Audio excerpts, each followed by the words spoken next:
గురువుగారు, దసరా రోజు ముఖ్యంగా పాలపిట్టని చూడాలని చాలామంది తహతహలాడుతూ ఉంటారు. ఎప్పుడెప్పుడొస్తే ఒక్కసారైనా కళ్ళకి కనిపించిపోతే బావుండు అని. అసలెందుకు పాలపిట్ట ప్రాముఖ్యత ఏంటి? ఆ రోజే ఎందుకు చూడాలి?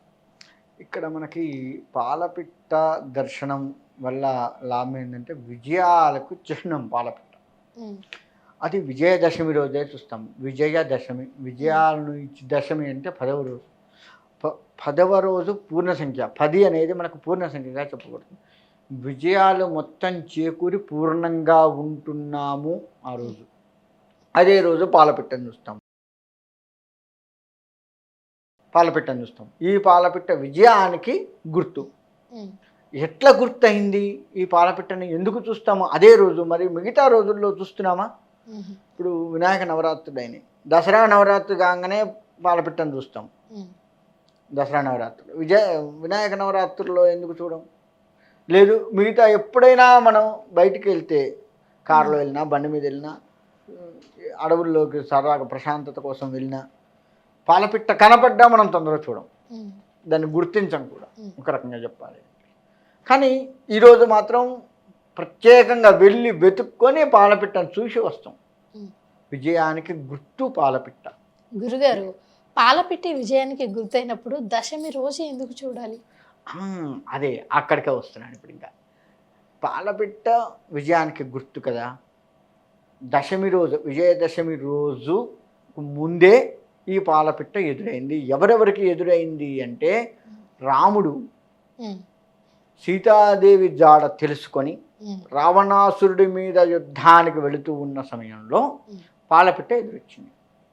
అది ఎదురొచ్చినందుకు కాను తన విజయాన్ని చేకూర్చుకున్నాడు. హ్మ్.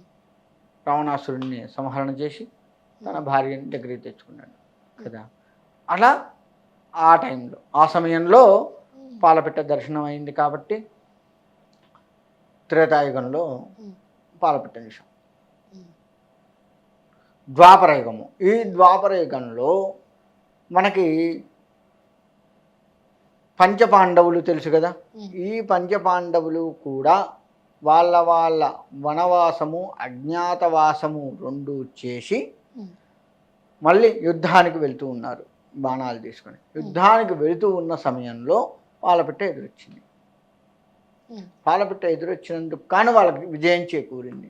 హ్మ్. అంటే 2 యుగాలలో కూడా హ్మ్. పాలపిట్ట ఎదురు రావటం వల్ల విజయాలకు గుర్తయింది. హ్మ్.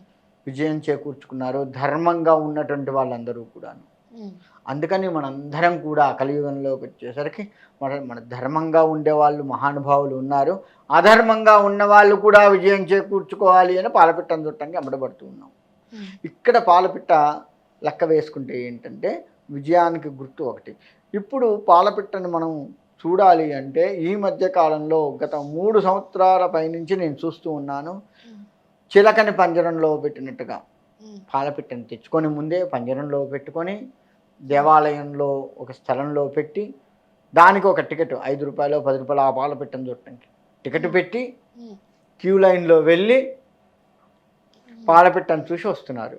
హ్మ్. అది సబబు కాదు. అది హ్మ్. సరైన పద్ధతి కాదు. హ్మ్. విహరించేదాన్ని విహరించనివ్వాలి. హ్మ్. అలా విహరిస్తూ ఉన్నప్పుడు ఎక్కడన్నా ఆగి ఉన్నప్పుడు నీవు వెళ్ళి పాలపిట్టను చూడాలి గానీ బంధించి చూడొద్దు. హ్మ్. గురుగారు, చిన్న సందేహం. ఇంతకుముందు మీరు చెప్పిన దాని ప్రకారం యుద్ధానికి వెళ్ళేటప్పుడు పాలపిట్ట కనిపిస్తే విజయం సంభవిస్తుంది. అలాంటప్పుడు మనం విజయదశమి రోజు చూస్తే మనం ఏదైనా పని ఆ రోజు చేస్తూ ఉంటే ఆ రోజుకే మాత్రమే అది లభిస్తుందా? లేకపోతే ఈ సంవత్సరం అంతా కూడా మనకు విజయం వచ్చే అవకాశం ఉంటుందా? ఇక్కడ యుద్ధము అంటే అప్పట్లో యుద్ధాలు చేశారు. హ్మ్. ఇప్పుడు యుద్ధాలున్నాయా మనకి? అంటే మనం ఏ పనికి వెళ్ళే ఆ! ముందైనా సరే. కదా! హ్మ్. చెప్తాను. యుద్ధాలు లేవు. మన ప్రతి పని ఒక యుద్ధమే మనకివాళ. హ్మ్. చదువుకో అంటే ఒక యుద్ధం చేసినట్టే ఉంటుంది హ్మ్. దాని మీద. హ్మ్. జాబ్ చేయడం అవునా? అంటే జాబ్ యుద్ధమే. చేయాలి అంటే ఒక యుద్ధం. హ్మ్. పొద్దున్నే లేవాలి, తయారు కావాలి. వాడు 8 కంటే 7కే బస్ ఎక్కాలి. కొంతమంది 6కే బస్ ఎక్కాలి. వాడు 6కి బస్ ఎక్కాలంటే 3కి లేవాలి. ఆడవాళ్ళైతే 2కే లేవాలి అవసరమైతే. హ్మ్. ఇంటి పనులన్నీ పాపం వాళ్ళే చేసేది. హ్మ్. అంటే ఒక యుద్ధం చేస్తున్నట్టే ఒక జాబ్‌కి వెళ్ళి మళ్ళా వచ్చేంత వరకు ఒక యుద్ధమే అయితుంది. హ్మ్. అని అంటే మన పని సఫలీకృతం మన పనే మనకు ఒక యుద్ధంలాగా హ్మ్. తయారైతున్న మనం మెథడ్‌ని ఆ విధంగా తయారు చేసుకోవాలి. పాలపిట్ట ప్రశాంతతకి కూడా గుర్తు. దాని దర్శనం వల్ల మనం ప్రశాంతత చేకూరి మన పనులు విజయాలుకి గుర్తుగా మారుతాయి. మనం ఆ పనిలో విజయాన్ని చేకూర్చుకుంటాం. ఈ సంవత్సరం మొత్తం కూడా ఉంటుంది. ఇవాళ చూస్తే అంటే దశమి రోజు, విజయదశమి రోజు పాలపిట్టని చూస్తే, అది కూడా సంధ్యా సమయంలో సాయంత్రం పూట చూస్తాం. సంధ్యా సమయం అనేది 2 రకాలుగా ఉంటుంది. నారసింహస్వామి హిరణ్యకశిపుని చీల్చుతూ ఉన్న సంధ్యా సమయం, శివుడు ఆనందంతో తాండవం ఆడుతుంది సంధ్యా సమయం. అంటే ఇటు మనకు ఉన్నటువంటి ఒత్తిడి మొత్తం కూడా హిరణ్యకశిపుడుగా లెక్క వేసుకుంటే దాన్ని తీసేసేవాడు భగవంతుడు. పాలపిట్టను చుట్టం వల్ల ఆ ఒత్తిడి మొత్తం భగవంతుడు తీసివేస్తాడు. ఆనందంగా శివుడు తాండవం వేస్తాడు. అంటే మన ఒత్తిళ్ళన్నీ పోయి జీవితం మొత్తం కూడా ఆనందంగా ఉండాలి అని చెప్పేసి అదే సమయంలో పాలపిట్టను సంధ్యా సమయము అంటే అటు సూర్యుడు వెళ్తూ ఉన్న సమయము, చంద్రుడు వస్తూ ఉన్న సమయం. పూర్తిగా సూర్యుడు వెళ్ళడు, పూర్తిగా చంద్రుడు రాడు. అంటే పూర్తిగా చీకటి పడదు.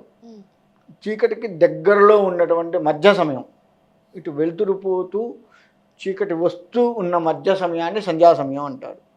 కాలానుగుణంగా సమయం మారుతూ ఉంటుంది. అంటే ఒకసారి 6 గంటలకి, ఎండాకాలం అయితే 7 అయినా కానీ రాదు. 7 దాకా కాస్త వెలుతురు ఎక్కువగా ఉంటుంది. వర్షాకాలం చలికాలంలో 5:30, 6 ఆ సమయంలో సంధ్యా సమయం అవుతుంది. కాలానుగుణంగా సంధ్యా సమయం మారుతుంది. అలా సంధ్యా సమయానికి అనుగుణంగా ఉన్న సమయంలోనే మనము చూస్తూ ఉంటాం. చూసి అది విజయాన్ని చేకూర్చుకుంటూ ఉంటాం అన్నమాట. కాబట్టి పాలపిట్ట దర్శనం అత్యంత మంచిది. ఇక జమ్మి చెట్టు, జమ్మి పూజ కూడా చేస్తూ ఉంటాము. జమ్మి పూజ ఎందుకు చేస్తామంటే ఈ పాండవులందరూ కూడా ఆ జమ్మి చెట్టు మీదనే ఆయుధాలు పెట్టారు. ఆ జమ్మి చెట్టు కూడా వాళ్ళ యొక్క ధర్మానికి అనుకూలంగా ఆ ఆయుధాలను కాపాడి ఉంది కాబట్టి, జమ్మి మొత్తం కూడాను ధర్మానికి కట్టుబడి ఉంది కాబట్టి ఆ జమ్మి ఒకరికొకళ్ళు పంచుకుంటే ప్రేమానురాగాలు పెరిగి ఆత్మీయతా భావాలు పెరిగి ధర్మంగా ఉండగలుగుతామని జమ్మి చెట్టు కూడా పూజ చేసే ఆచారం ఉంది. అంటే ఈ పూర్వకాలంలోనే జమ్మి చెట్టు ఉన్న పాలపిట్ట ఉన్నాయంట. ఉన్నాయి, యుగాల నుంచి ఉన్నాయి. ఈ యుగంలో ఉంది కాదు, అదే యుగాల నుంచి ఉన్నదే ఈ యుగంలో కూడా మనం పాటిస్తూ ఉన్నాం. అంటే ఆ యుగంలో ఉన్న పిట్ట కావచ్చు, చెట్టు కావచ్చు, ఈ యుగం వరకు కూడా ఉండడం మన అదృష్టం అని అనుకోవాలి. దాన్ని పూజించి ఆ భావనలు మనలో ఉండడం అదృష్టం. అవి ఉంటాయి, ఆ భావనలు మనలో ఉండడం అదృష్టం. గురుగారు ధన్యవాదాలు. మంచిది. నృసింహారం.